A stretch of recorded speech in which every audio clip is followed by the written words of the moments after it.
Kami persembahkan program Santapan Rohani, terjemahan dari Renungan Our Daily Bread. Untuk menerima notifikasi video baru kami, silakan tekan tombol subscribe dan tanda lonceng di bawah ini. Sahabat ODB, pembacaan Alkitab hari ini terambil dari Filipi pasal yang keempat ayat yang keempat sampai dengan ayat yang ketujuh. Filipi pasal yang keempat ayat yang keempat sampai dengan ayat yang ketujuh. Bersukacitalah senantiasa dalam Tuhan. Sekali lagi kukatakan, bersukacitalah. Hendaklah kebaikan hatimu diketahui semua orang. Tuhan sudah dekat.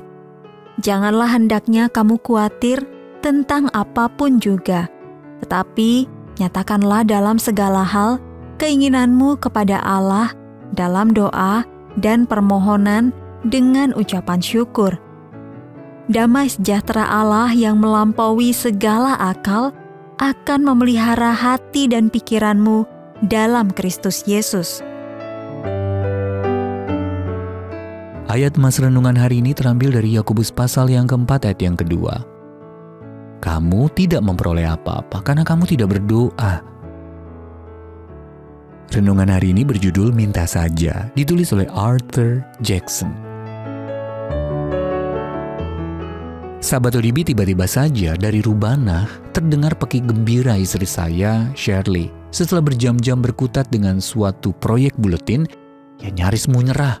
Dalam kecemasan dan kebimbangan tentang kelanjutan proyek itu, ia pun berdoa meminta pertolongan Allah. Ia meminta bantuan teman-temannya di Facebook, dan tak lama kemudian proyek itu selesai sebagai hasil kerja bersama. Proyek buletin mungkin hanyalah urusan yang remeh. Tetapi hal-hal kecil, dan juga tidak terlalu kecil, dapat menimbulkan kekhawatiran atau kecemasan. Anda mungkin orang tua yang baru pertama kali mengasuh anak, atau mahasiswa baru yang menemui masalah dalam studi, atau seseorang yang masih berduka atas kepergian orang terkasih, atau seseorang yang menghadapi tantangan di rumah, pekerjaan, atau pelayanan. Kadangkala kita merasakan frustasi yang tidak perlu, karena kita tidak meminta pertolongan Allah. Yakobus pasal yang keempat ayat yang kedua. Kepada para pengikut Yesus di Filipi dan juga kepada kita, Paulus mengingatkan. Pertahanan pertama kita di tengah kebutuhan mendesak adalah, janganlah hendaknya kamu khawatir tentang apapun juga, tapi nyatakanlah dalam segala hal keinginanmu kepada Allah dalam doa dan permohonan dengan ucapan syukur. Filipi pasal yang keempat ayat yang keenam. Saat kehidupan berjalan tidak menentu, kita perlu diingatkan kembali seperti yang dinyatakan dalam himne Yesus Obat yang Sejati. Oh betapa kita susah dan percuma berlelah bila kurang pasrah diri dalam doa padanya. Kidung Jemaat nomor 453.